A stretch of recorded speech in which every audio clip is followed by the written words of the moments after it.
오늘 하나님의 말씀은 구약성경 이사야서 6장 13절 말씀, 이사야서 6장 13절입니다. 우리 함께 합독합니다. 이사야서 6장 13절. 그 중에 10분의 1이 아직 남아있을지라도 이것도 황폐하게 될 것이나 밤나무와 상수리나무가 배임을 당하여도 그 구루터기는 남아있는 것 같이 거룩한 씨가 이 땅의 구루터기니라 하시더라. 아멘.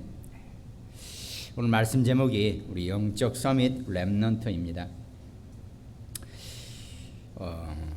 렘넌트 그러면 우리가 보통 우리 자녀들, 또 우리 후대, 또 남은 자들, 또 우리 모두 이렇게 다 표현할 수 있죠. 말씀에 남은 자들이라는 그런 의미가 우리가 렘넌트라고 표현합니다. 특별히 우리는 이제 우리 후대를 더 강조하죠. 우리 자녀들이나 후대들. 그래서 오늘은 그 남은 자로서의 또 후대로서의 그 명칭으로 렘넌트에 대한 말씀을 우리가 서로 나눌 것입니다. 특별히 이 말씀을 이렇게 보통 이제 이 말씀은 제가 주일 말씀은 월요일쯤에 제가 이렇게 미리 말씀을 준비하고 쭉 기도하면서 준비를 하는데 그러고 나니까 특별히 이번 주 지금 현재 우리가 코로나 때문에 금요 예배는 저희가 지금 못 드리고 있는 그런 형편이죠. 근데 이번 주 금요일부터 6시에 우리 렘넌트들이 좀 모이기로 했습니다. 교회에서 모여서 함께 말씀 포럼하고 저녁을 같이 하기로 매주 그렇게 계획을 했습니다. 그래서 렘넌트 되시는 분들은 금요일 오후 6시까지 교회에 나오시면 됩니다. 그래서 같이 말씀 나누고 또 식사하면서 교제를 하고 또 함께 포럼할 수 있는 그런 시간을 갖게 될 것입니다. 그러다 보니까 오늘 주일 말씀이 영적 서밋 렘넌트라고 제목을 정했는데 하나님이 잘 인도하시는 그런 내용인 것 같습니다. 그 먼저 서론에 우리 렘넌트들을 향해서 또 여러분과 저도 우리 모두도 마찬가지입니다. 남은 자들, 우리들의 분명히 빈 곳이 우리에게 분명히 있다는 것입니다. 비어있단 말은 어떻게 보면 우리의 약점이라고 표현할 수도 있겠죠. 또 미처 내가 생각지도 못했던 내 어떤 약한 부분들, 또 취약점, 이런 것으로 우리가 표현할 수 있단 말이죠. 특별히 우리가 후대들, 우리 후대 렘넌트들은 이미 다른 것으로, 저희도 마찬가지지만 우리 아이들이 벌써 다른 것으로 각인 뿔이 체질되어져 있다는 겁니다. 그러니까 우리는 사실 더 하겠죠. 우리는 인생 살다가 한참 나이들 저만 하더라도 나이 40에 예수 영접했는데, 그럼 우리 후대 렘넌트들은 다르죠. 일찍부터 엄마 아빠 손 잡고 교회를 나와서 그리스도 말씀을 들었기 때문에 분명히 우리하고는 다른 하나님의 축복이 분명히 있다는 것입니다.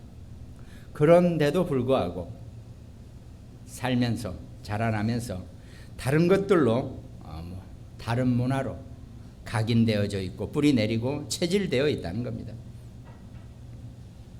그럼 그 흑암 문화 중에서 특별히 3단체가 가지고 있는 문화, 경제, 정치 이런 것으로 다 우리 아이들, 우리 후대들을 각인, 뿌리 체질시켜 놨다는 겁니다. 그걸 우리가 잘 감안하고 생각하고 이 땅에 눈에 보이고 세상의 모든 것들이 전부 다 흑암 문화 속에, 흑암 경제 속에, 흑암 정치 속에 있다는 것을 우리가 분명히 알고 그 렘넌트들의 빈 곳을 정확하게 볼 수 있어야 한다는 겁니다. 그래서 우리가 영적으로 서밋이 되어지면서도 영적으로 치유되어져야 한다는 것, 이걸 분명히 우리가 늘 말씀드리고 있는 거죠. 분명히 우리 자녀들을 이 영적 서밋으로 만들기 위해서는 하늘 보좌의 일과 이 땅의 일에 대해서 하나님의 나라, 하늘 보좌의 하나님의 나라, 이 땅에 일어나는 하나님의 나라에 이 두 가지를 다 보고 가질 수 있는 자, 영적 서밋이라고 우리가 표현한다는 겁니다. 이 두 가지를 다 볼 수 있는 그런 영적 서밋의 삶을 우리가 분명히 우리 자녀들이, 우리 후대가, 또 여러분과 제가 렘넌트 서밋으로 우리가 분명히 보고 있어야 한다는 겁니다. 이 두 가지를 다 볼 수 있는 자가 이 땅에서 진정한 승리를 하게 되는데, 이건 우리 능력 밖이죠. 우리 능력으로는 할 수 없는 일입니다. 오직 하나님이 우리와 함께 하시는 그 능력으로 우리가 이 땅에 영적 서밋이 되는 것, 이게 정말 중요한 우리 자녀들이 늘 놓치지 말아야 될 영적 서밋의 삶이라는 겁니다. 그럼 성경은, 우리가 보통 성경의 얘기를 할 때는 어떤 사건도 얘기하지만 결국은 그 사건의 주체는 전부 다 사람들이란 말이죠. 이 성경의 인물에 대해서 우리가 얘기 안 할 수 없다는 거죠. 그 중에서 특별히 렘넌트 7명에 대한 우리가 간추려서 늘 말씀드리죠. 그 렘넌트 7명 중에서 첫 번째가 요셉이죠. 창세기 37장 2절에 보니까 야곱의 족보는 이러하니라. 요셉이 17세의 소년으로서 그의 형들과 함께 양을 칠 때 그의 아버지 아내들 빌하와 실바의 아들들과 더불어 함께 있었더니 그가 그들의 잘못을 아버지에게 말하더라 그랬습니다. 그러니까 요셉이 배가 다른, 야곱의 부인이 3명인가? 그렇죠. 그 중에서 다른 2명의 자녀들하고 요셉을 낳은 라헬의 그 자녀들과 12자녀가 그렇게 있었단 말이죠. 그러니까 전부 다 배다른 형제들이죠. 대부분이. 요셉이 거의 막내급이죠. 거기서. 그런데 특별히 이 아버지 야곱이 요셉을 특별히 그 어머니 라헬을 사랑했던 것처럼 요셉을 사랑했더라고 이렇게 돼 있습니다. 물론 그 의미는 여러 가지 의미가 있죠. 이 이스라엘 사람들의 배경은 우리 성경의 이 복음의 배경과 같이 봐야 됩니다. 막 뭐 싸우고 뭘 다투고 그런 것 같지만 실제로 그걸 전부 다 영적으로 보면은 이 메시아의 계보를 이루는 그 가문으로 선택받기 위한 모든 행동들이라는 겁니다. 그러니까 이스라엘 사람들은 태어나면서 첫째든 둘째든 물론 장자권이라고 있죠. 그러나 뭐 둘째, 셋째도 전부 다 가족을 가지면 전부 다 한 가족 단위를 이루기 때문에 전부 다 그 계보 속에서 장자권에 대한 이 언약을 가지고 있단 말이죠. 그러니까 그 예수 그리스도 메시아의 계보가 될 장자권에 대해서는 전부 다 나름 영적인 성스러운 욕심을 가지고 있는 사람들이 이스라엘 백성들이에요.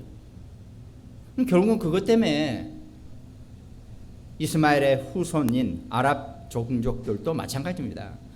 이슬람들도 마찬가지예요. 자기네들을 통해서 메시아의 계보가 일어난다고 서로 싸우는 종교전쟁이란 말이죠. 이스라엘과 지금은 요즘 한참 가자 지역에서 뭐 이스라엘과 막 어마어마하게 막 싸우고 그러는데 원래 싸움은 시조는 그거였습니다. 우리가 메시아의 가문이다. 우리가 메시아의 계보다. 이 싸움이거든요. 사실은. 그러니까 요셉의 형제들도 서로 그 가문에 대한 메시아의 계보에 대한 그 정통성을 이어받는 데 대한 욕심은 다 가지고 있단 말이죠.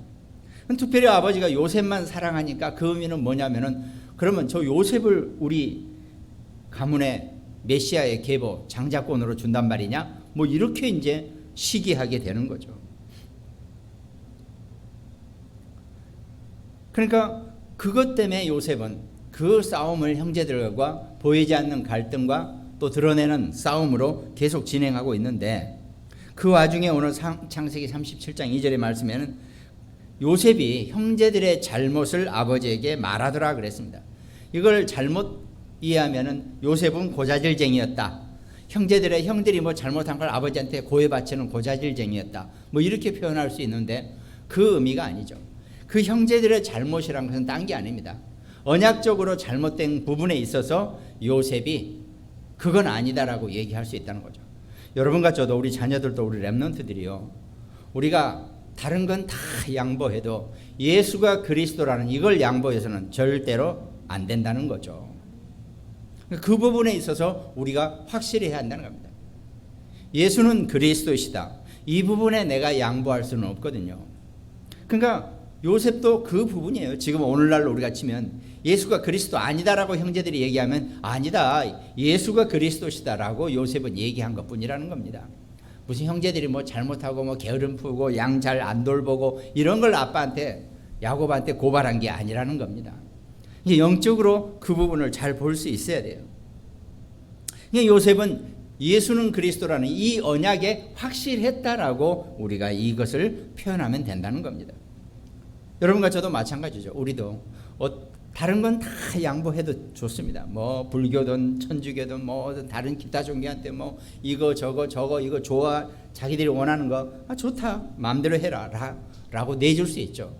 그러나 인간의 창세기 3장에 하나님을 떠난 문제를 해결하는 유일한 방법은 오직 그리스도 외에 다른 방법은 없다. 여기에는 여러분과 제가 우리가 분명히 목숨 걸어야 한다는 겁니다. 그러니까 우리 인생에 살면서 예수 그리스도에 대한 언약에 대해서는 우리가 확실하게 기준을 잡고 그 부분에 있어서는 흔들림이 없어야 한다는 겁니다. 그러니까 성경의 인물들, 성경의 영웅들은 이 부분이 확실했다는 거죠. 그러니까 모세의 어머니가 이 모세가 태어났을 때 출애굽기 2장 2절을 보니까 그 모세의 어머니 그 여자가 임신하여 아들을 낳으니 그가 그 잘생긴 것을 보고 석 달 동안 그를 숨겼으나 그랬죠. 제가 누차 말하죠요. 어느 부모치고 자기 낳은 자식을 안 잘생겼다라고 얘기하는 사람은 이 땅에 하나도 없습니다.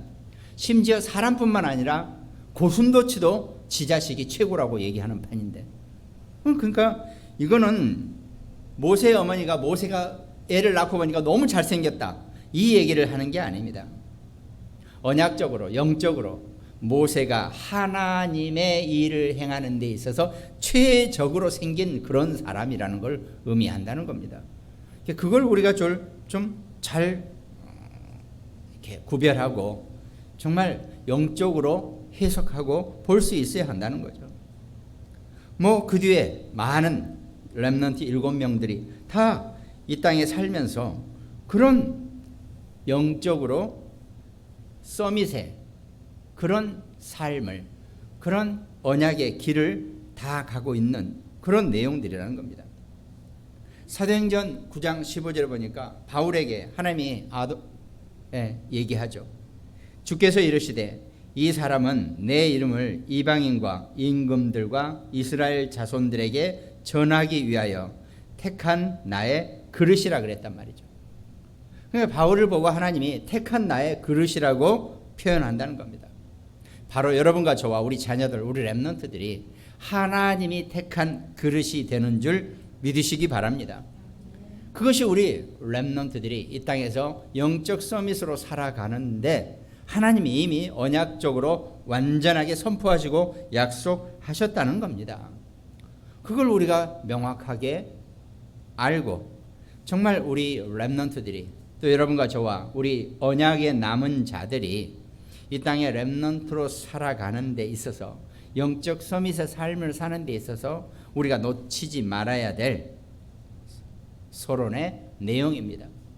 그럼 본론에 있어서는 우리가 어떻게 서밋이 되어져야 하는데 영적 서밋이 된다는 것은 사실은 영적 사실을 안다는 거죠. 영적 분별력을 갖게 된다는 겁니다. 다시 말씀드리겠지만 그러면 세 가지 것으로 본론은 서밋화를 시키라는 겁니다. 어떻게 우리가 영적 서밋이 되어가는 데 있어서 세 가지 구체적인 내용이 무엇이냐 하는 것이 오늘 본론의 말씀입니다. 그 첫 번째가 먼저 개인화라 그랬죠. 말씀이 하나님의 그 영적인 언약이 내게 개인화가 되어져야 한다는 겁니다. 개인화가 되어진다는 얘기는 내게 맞춤화가 딱 내게 맞아져야 한다는 겁니다. 그 개인화가 되어지는 내용 중에서 우리에게 생겨나는 모든 문제나 사건에 대해서 그걸 우리가 제대로 볼 수 있는 것, 그 앞에서 우리가 어떻게 처신해야 하는 것, 이것이 어떻게 우리가 언약이 되어져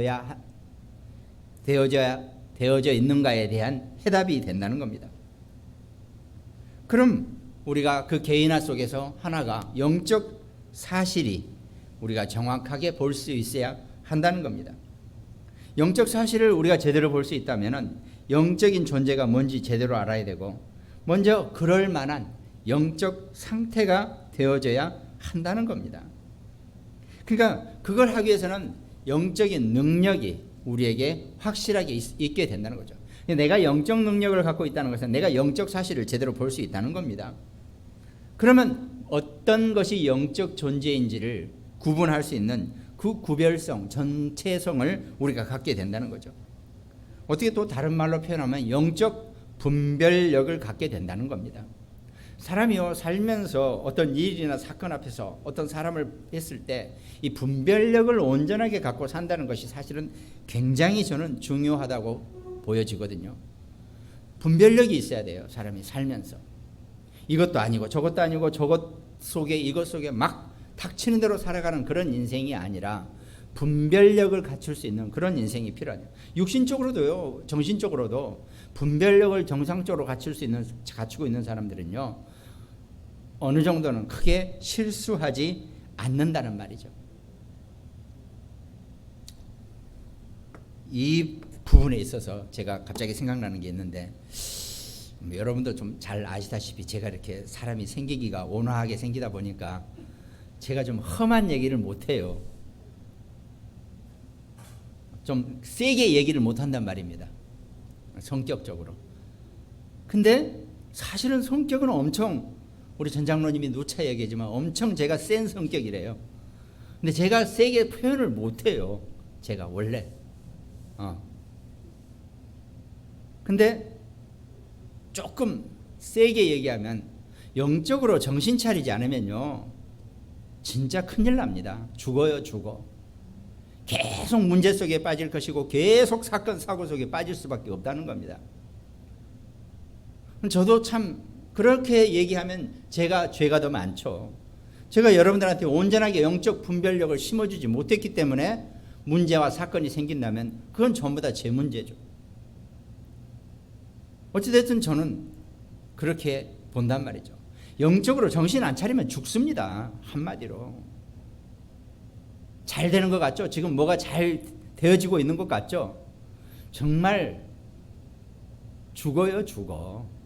무식하게 얘기해서. 이 영적으로 정신 안 차리면은 죽을 수밖에 없다는 겁니다. 하나님이 여러분과 저와 우리 자녀들, 우리 렘넌트들을 완전히 보호하시고 우리를 다 끌어가고 계시는데, 우리가 영적으로 정신을 못 차려버리면은 진짜 큰일 난다는 겁니다. 지금은 아무 일 없는 것 같죠? 뭐가 잘 되고 있는 것 같죠? 갑자기 막 여러 가지 일도 잘 되고 막 한순간입니다. 이 얘기가 참 겁나는 얘기라서 제가 말을 못해요. 정말 우리가 바로 그게가 영적 분별력을 갖고 있으라는 얘기입니다. 이 영적으로 분별을 못하고 있으면 다 이뤄놓고도, 다 가진 것 같아도, 어마어마하게 뭔가 쥐고 있는 것 같아도 일순간에 놓쳐버릴 수도 있다는 거, 이걸 항상 놓치지 마시라는 겁니다. 이게 우리 안에서 정확하게 영적으로, 언약적으로 개인화되어져 있어야 한다는 겁니다. 그럼 그 중에 하나가 또 뭐가 있습니까?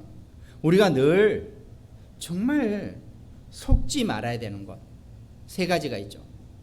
첫 번째가 내 생각입니다. 이게 영적 분별력 속에서 우리가 한 세 가지를 살펴봐야 되는데, 그 하나가 내 생각이에요. 저도 마찬가지입니다. 저도 내 생각이 있고 내 고집이 있고 내 주장이 있고 내 것 있고 다 그렇습니다. 그런데요, 정말 조심해야 될 것이 내 생각입니다. 내 생각 대신에 하나님의 생각을 찾으라는 겁니다. 늘 우리는 어떤 문제나 사건이 생기고 일이 생겼을 때 내 생각을 하지 말고 하나님의 생각은 어떤 건지 이걸 좀 찾고 발견하라는 겁니다. 얼마 안 걸려요. 하나님이 이 문제를 해결해 주시는 데는 얼마 안 걸린단 말이죠. 근데 그 와중에 늘 나는 내 생각을 가지고 막 애달캐달하고 막 정신분열이 나는 겁니다. 혹시 어떤 문제나 사건 앞에서 내 생각이 나면요, 안 날 수가 없어요. 저도 내 생각부터 난다니까요. 그러면 그거를 하나님의 말씀으로 바꿔버리시기 바랍니다. 내 생각이 난다. 그럼 즉시 내 생각에 대한 하나님의 말씀을 찾으시기 바랍니다. 하나님 말씀 찾는 방법, 그 주간에 먼저 하나님이 내게 주신 말씀이 뭔지, 오늘의 말씀이 뭔지, 내가 오늘 받은 말씀이, 내게 남아있는 말씀이 뭔지, 이걸 먼저 봐야지 내 생각이 하나님의 생각으로 바뀌게 된다는 겁니다. 그는 창세기 3장 5절, 너희가 그것을 먹는 날에는 너희 눈이 밝아져 하나님과 같이 되어 선악을 알 줄 하나님이 아심이니라 그랬습니다. 너희 생각이 밝아졌다 그랬죠. 요 너희 생각이 밝아졌다는 말은, 너희 눈이 밝아졌단 말은 이게 반대예요. 우리 눈이 밝아지면 좋죠. 저도 요즘 눈이 조금 어두워진 것 같은데 밝아지면 좋죠. 근데 우리가 해석을 그렇게 해놨기 때문에 그렇지 원문은 달라요. 너희 눈이 밝아졌다는 얘기는 너희가 범죄하게 되면이라는 뜻이에요. 그러니까 우리가 육신적으로 눈이 밝아졌다는 얘기는 내가 범죄하기 십상이라는 얘기입니다. 이걸 잘 구별할 수 있고 분별할 수 있어야 한다는 거죠. 그런가 하면 내 주장이 있단 말이야. 내 주장 대신에 하나님의 뜻을 찾으라는 겁니다. 내 주장 대신에 하나님의 뜻을 찾을 수 있어야 한다는 거죠. 창세기 6장 4절 네피림 사건, 하나님의 아들들이 사람의 딸들에게 들어와 자신을 그들의 용사라 고대의 명성인, 당시 땅에는 네피림이 있었대. 이 흑암이요 늘 여러분과 저를 내 주장으로 자꾸 나를 어떻게 합니까? 하나님과 멀어지게 하고 하나님의 뜻과 떨어지게 만든다는 겁니다. 그리고 또 하나가 내 것에 집착하지 말고 하나님의 것을 찾으라 그랬습니다. 뭐 저도 잘 안 되는 부분이죠. 이 땅에 내 것은 없습니다. 다 하나님이 내게 주신 거거든요. 그럼 하나님이 내게 주신 것을 찾아야지 내 것을 찾으려고 그러니까 답이 안 나온다는 말이죠. 특별히 하나님의 자녀는 더 그렇습니다. 하나님의 자녀는 세상 없어도 하나님의 방법과 하나님의 것으로 살아야 되는데 내 것을 찾고 내 것으로 뭘 하려고 그러니까 그게 안 맞게 되어 있어요. 하다가 보면. 그러면 우리가 어떻습니까? 혼동하고 뒤틀리고 한계를 가져오고 문제가 오게 된다는 거죠. 그러니까 창세기 11장 4절에 뭐라 그랬습니까? 또 말하되 자 성읍과 탑을 건설하여 그 탑 꼭대기를 하늘에 닿게 하여 우리 이름을 내고 온 지면에 흩어짐을 면하자, 이러면서 바벨탑을 세워놨다는 겁니다. 올라가지도 못할 바벨탑, 무너지게 될 수밖에 없는 바벨탑을 쌓는 것, 그것이 내 것이라는 겁니다. 하나님의 것에, 그러니까 내 생각 말고 하나님의 말씀으로, 내 주장 대신에 하나님의 뜻을, 내 것 말고 하나님의 것을 볼 수 있는, 그것이 우리가 내게 개인화되어지고 말씀을 내한테, 내 자신에게 개인화시켜지는 아마 최고의 괜찮은 방법이라고 저는 말씀드리고 싶습니다. 그렇게 우리 자신을, 말씀을 내게 개인화시키라는 겁니다. 영적 분별력을 갖고 내 생각, 내 주장, 내 것에 속지 말라는 얘기입니다. 그리고 두 번째는 여정화입니다. 개인화시켰으면 여정화, 서밋시키기 위해서, 여정화라는 표현은 딴 겁니다. 과정, 모든 것은 다 하나님의 뜻을 이루기 위한 과정일 뿐이라는 것, 하나님의 계획 속에, 하나님의 목표 속에 여러분과 저와 우리 자녀들 렘넌트에 가고 있는 여정이라는 겁니다. 과정이라는 거죠. 모든 사건은 문제가 아니라 과정일 뿐이라는 겁니다. 우리가 어떤 문제를 만나고 어떤 사건을 만나면 우리는 당장 그걸 해결하려 한다든가, 그거에 대한 겁을 낸다든가, 그거에 대해 화가 난다든가, 이렇게 되어진다는 거죠. 아닙니다. 모든 사건은 다 문제를 해결하는 과정일 뿐이라는 겁니다. 그러면 우리가 어떻습니까? 문제가 생겼다. 그럼 그 문제가 있으면 문제를 풀 수 있는 여러 가지 것을 다 보는 거잖아요. 그 여러 가지 것이 아니라 오직 하나님의 뜻과 목표만을 보면 이 문제가, 지금 이 사건이 하나의 과정일 뿐이고 여정일 뿐이라는 것, 이걸 볼 수 있어야 한다는 겁니다. 특별히 여정 속에서는 성경에 세 가지 여정이 나오죠. 광야, 바벨론, 로마 여정이라고 우리가 표현할 수 있다는 겁니다. 아니, 이스라엘 백성들이 애굽을 빠져나왔습니다. 구원을 얻은 거죠. 그 광야 생활 속에서 하나님이 무엇을 가르쳐 줬습니까? 바로 세 절기, 유월절과 오순절과 수장절에 그 절기의 축복을 주셨잖아요. 이건 절대로 잊지 말고 이 세 절기 때는 너희가 반드시 내가 선택하고 내가 이름 지은 곳 그곳에 나오라고 하나님이 명령하셨다는 겁니다. 구원의 유월절, 구원에 대한 감사.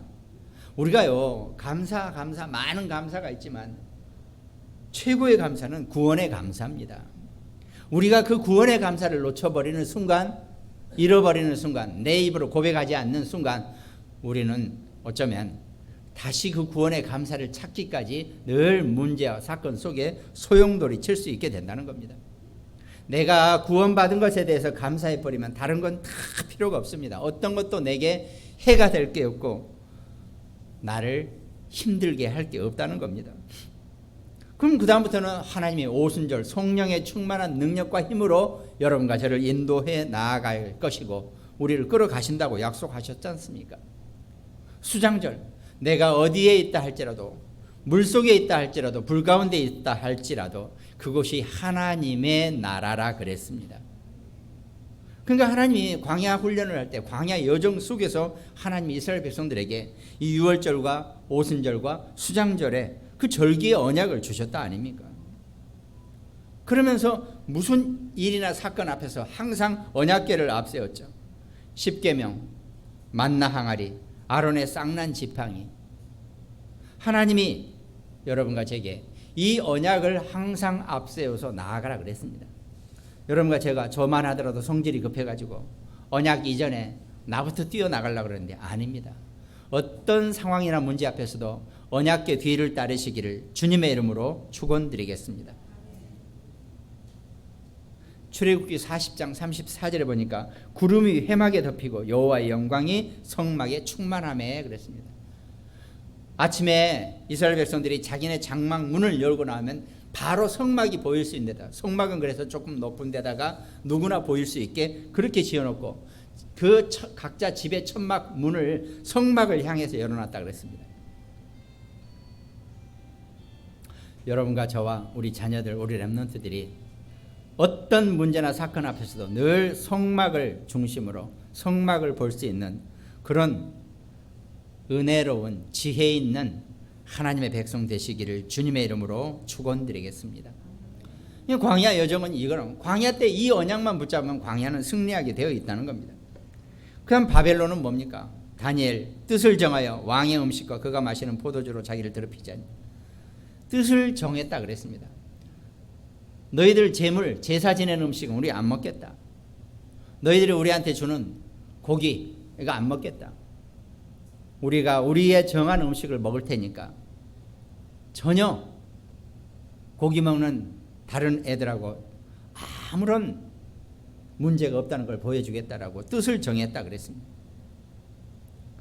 세 친구 어땠습니까? 금신상에 절하라 그랬을 때 절을 안 했어요. 아니 다 모여 있습니다. 마당에 다 모여 있잖아요. 원래 그러면은 금신상을 다 향해서 절하면은 다들 절을 한단 말이죠. 그러면 금방 태가 나잖아요. 뻣뻣이 서 있는 사람은 금방 그 다 엎드려 절하고 있는데 세 명이 딱 뻣뻣이 서 있단 말이죠. 그 왕이 분노를 하죠. 왜 너희는 절하지 않느냐? 하나님이 우리를 건져 주실 것이고, 그러니까 절하지 않으면 무조건 뜨거운 불 속에 집어 던져버린다 그랬거든요.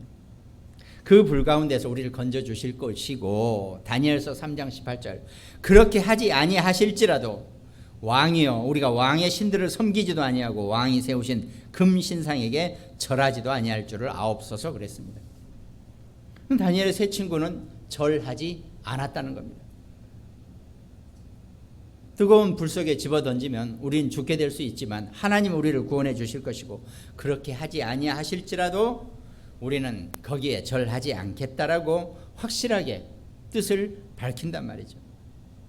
에스도 내가 죽으면 죽으리다 그랬습니다. 그러니까 우리가 광야 여정과 이 바벨론의 여정, 또 신약 성경의 로마 여정, 오순절 날이 이미 이르면 그들이 다 같이 한 곳에 모였더니 성령의 강림의 역사가 일어나는 그 여정의 시작으로 사도행전 28장 31절 하나님의 나라를 전파하며 주 예수 그리스도에 관한 모든 것을 담대하게 거침없이 가르치더라. 초대교회 멤버들, 예수님의 12제자들 거의 전부 다가 다 순교했습니다. 옥에 갇히거나 사자밥이 되거나 십자가에 매달리거나 죽임을 다 당한다. 로마 여정은 어떻게 보면 순교의 여정입니다. 오늘날 여러분과 제가 교회 다닌다고 예수 그리스도 얘기한다고 우리가 순교당할 일은 죽을 일은 없겠죠. 그러나 우리는 오히려 그거보다 더 강한 영적 순교자로서 우리가 로마 여정 속에 여러분과 제가 우리가 있어야 한다는 겁니다. 그것이 여정합니다. 우리의 모든 여정은 문제가 아니라 전부 다 하나님이 우리를 향한 해답이고 모든 것을 해결할 수 있는 열쇠라는 것, 이걸 우리가 정확하게 붙잡고 가라는 겁니다. 그것이 서밋이 되어가지는 세 가지 방법이라고 그랬죠.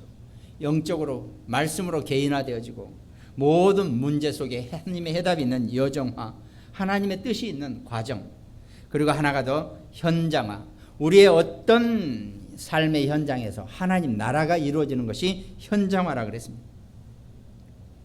하나님 나라의 언약이 이미 성경에 선포되었다는 거예요. 사도행전 1장 3절 그가 고난받으신 후에 또한 그들에게 확실한 많은 증거로 친히 살아계심을 나타내사 40일 동안 그들에게 보이시며 하나님 나라의 일을 말씀하셨다 그랬습니다. 예수님이 부활하셔가지고 제자들에게 말씀하신 건 딴 거 없습니다. 하나님의 나라에 대해서 너희가 어디를 가더라도 어떤 상황 어떤 속에 있다 할지라도 그것이 하나님의 나라라는 것을 예수님이 제자들에게 말씀해 주셨다는 겁니다. 그럼 오직 성령이 너희에게 마시면 너희가 땅끝까지 증인이 된다고 분명히 약속하셨다는 겁니다. 로마서 14장 17절 하나님 나라는 먹는 것과 마시는 것이 아니오 오직 성령 안에 있는 의와 평강과 희락이라고 그랬습니다. 성령 안에 있는 의와 평강과 희락이 하나님의 나라의 언약입니다. 여러분과 저와 우리 자녀들, 우리 렘넌트들이 이 하나님 나라의 언약 속에 어떤 상황에 있다 할지라도 우리가 걱정하는 것이 아무런 의미가 없는 하나님 나라의 축복을 분명히 누리게 될 것입니다. 그러고 나니까 어딜 가더라도 우리는 왕 앞에 설 수 있는, 왕 앞에, 왕이라는 것은 왕이 최고다 이런 의미도 있겠지만 왕 앞에서도 당당하게 하나님 나라를 선포할 수 있는 그런 결과를 가져오게 된다는 겁니다. 그러니까 요셉에게 바로 왕이 창세기 41장 40절에 너는 내 집을 다스리라. 왕은 왕이니까 그 말을 할 수 있죠. 너는 내 집을 다스리라는 건 애굽 전체가 자기 집이라는 얘기예요. 그만큼 왕은 어마어마한 거죠. 왕이 사는 그 집을 다스리라는 게 아니라 너는 내 집을 다스리라라고 했을 때는 애굽 전 나라를 다 다스려. 바로 왕이 그 정도 실권이 있는 거죠. 너는 내 집을 다스리라. 내 백성이 다 네 명령에 복종하려니 내가 너보다 높은 것은 내 왕자뿐이다. 지금 가지고 있는 내 왕자 하나만 너보다 높지 나머지는 네가 다 알아서 해라. 내가 네 밑에 있다라고 표현한 것도 전혀 틀리지 않는 거죠. 그러니까 왕 앞에서, 세상 왕 앞에서 서밋으로 사는 것, 그것이 렘넌트 7명의 서밋의 구체적인 응답이고 결과적인 내용이라는 거죠. 그러니까 다니엘서 6장 20절에 다니엘이 든 굴에 가까이 이르러서 슬피 소리질로 다니엘에게 이르되 묻되 살아계신 하나님의 종 다니엘아 네가 항상 섬기는 네 하나님이 사자들에게서 능히 너를 구원하셨느냐 물어봐. 다리오 왕이 이 신하들의 모함에 의해서 다니엘이 사자굴에 빠진단 말이죠. 아니 그럴 의도가 없었는데 왜 다니엘이 사자굴에 빠지지? 라고 다리오 왕은 엄청 괴로웠겠죠. 그러나 그 칙령을 왕이 자기의 도장을 찍어서 눌러놨기 때문에 그건 누구도 번복할 수가 없단 말이죠. 그러니까 다니엘이 사자굴에 빠지니까 밤새 전전긍긍하다가 왕이 첫 새벽에 일어나서 사자굴로 쫓아갑니다. 원래 법이 사자굴에 떨어뜨려 놨는데 하룻밤이 지나도록 사자에게 안 물려 죽으면 다시 살려주는 그런 사형법이 있어요. 사형 제도가 그렇게 돼 있단 말이죠. 살아나면 절대로 안 죽는 거. 그런데 밤새 있다가 다리오 왕이 다니엘에게 갑니다. 그 사자굴로 가봅니다. 살아계시는 하나님의 종 다니엘아, 네가 항상 섬기는 네 하나님이 사자들에게서 능히 너를 구원하셨느냐. 이렇게 하나님의 이름에 대한 최고의 경칭을 쓰면서 다니엘을 찾습니다. 그것이 우리 자녀들이, 우리 렘넌트들이 렘넌트 영적 서밋의 삶을 산다면 이 땅의 어떤 강대자 앞에서도 당당하게 하나님을 증거하고 하나님을 찬미하고 하나님의 영광을 드러낼 수 있는 그런 축복을 분명히 누리게 된다는 겁니다. 사도행전 27장 24절에 바울아 두려워하지 말라, 네가 가이사 앞에 서야 하겠고 또 하나님께서 너와 함께 항해하는 자를 다 네게 주셨다 하였으니, 네가 가이사 앞에 설게 될 것이라. 왕 앞에 네가 선다는 것은 네가 죽으려고 서는 게 아니다. 가이사 앞에 하나님의 이름과 하나님의 영광과 하나님의 능력을 증거할 수 있는 그 자리로 바울을 세워 주시겠다는 겁니다. 여러분과 저와 우리 자녀들, 우리 렘넌트들이 이 영적 서밋, 영적 사실의 분별력을 가지고 있으면 어느 순간 세상 왕들 앞에 서서 하나님의 영광을 드러내는 그런 축복의 결과가 분명히 서게 된다는 겁니다. 그것이 렘넌트 서밋의 삶, 개인화시키고 정말 여정화시키고 과정화시키고 그 다음에 현장화시킬 수 있는 그 응답을 우리 자녀들이 누리게 된다는 겁니다. 그럼 결론, 우리에게 필요한 것은 딱 서밋 타임을 가지라는 겁니다. 내가 서밋이 될 수 있는 시간, 하루에 단 5분도 좋고 1분도 좋고, 내가 그 서밋 타임이 될 수 있는, 서밋의 뇌를 가질 수 있는, 서밋의 생각을 할 수 있는 그런 서밋 타임을 가지라는 겁니다. 그럼 자세도 내가 서밋 자세가 되고 그릇도 서밋의 그릇으로 넓혀지게 된다는 겁니다. 사람이요, 자기가 생각하는 대로 자신이 변합니다. 그래, 나는 앞으로 전 세계를 움직일 수 있는 그런 사람이다라고 스스로 자기를 만들어내면요, 어마어마한 그런 능력이 생겨난다는니까요. 참, 그래, 내 처지에, 내 형편에, 내 꼬라지에 맨날 이렇게. 그러니까 우리가 말도 잘 써야 돼요. 저도 참 이렇게 무의식중에 꼬라지란 말을 썼는데, 꼬라지란 말 쓰지 마세요. 그게 얼마나 우리 아이들을 죽이고 나 자신을 죽이는 그런 못된 단어들입니다. 그러니까 그런 단어들은 쓰지 마세요. 좋은 말만 쓰세요. 말도 우리가 좋은 말만 쓰면 우리 렘넌트들에게, 우리 자녀들에게 그 말을 쓰면요, 얼마든지 우리 자녀들이 앞으로 그런 서밋 자세와 서밋 그릇을 갖출 수 있는 그런 인생이 분명히 된다는 겁니다. 성경은 분명히 그렇게 렘넌트 7명에 대한 언약을 우리에게 말씀하고 계시는데, 우리가 그 말씀을 못 잡으니까 우리 자신부터 시작해서 우리 자녀들이, 우리 후대가, 우리 렘넌트들이 그 서밋의 삶을 놓치게 된다는 겁니다. 절대로 낙심하거나 갈등 갖거나 핑계대지 마시고, 정말 나는 서밋이다, 내게 필요한 것은 서밋 타임이고 자세고 그릇이라는 것, 이 언약을 붙잡고 정말 하나님이 원하시는 렘넌트 서밋의 승리자가 되시기를 주님의 이름으로 축원드리겠습니다. 그 말씀의 힘을 누리는 우리 모든 하나님의 자녀 백성, 또 특별히 오늘 말씀을 함께 나누는 모든 가정들, 굿모닝 병원 현장, 또 서산, 대전, 광주, 인천, 일본, 미국 지교회, 어영공단, 정말 하나님이 축복하시는 렘넌트 서밋의 응답을 누리는 한 주간 되시기를 주님의 이름으로 축원드리겠습니다. 기도하겠습니다. 하나님 감사합니다. 주께서 우리를 선택하시고 사랑하시고 우리를 구원하셨으니 우리가 태초 이전에 하나님의 자녀요 하나님의 백성이라는 것을 절대로 잊지 않는 렘넌트의 삶을 살아가는 영적 서밋의 승리자가 될 수 있도록 주께서 인도하시고 축복하여 주시옵소서. 감사를 드렸고 우리를 구원하신 예수 그리스도 이름으로 기도드립니다. 아멘.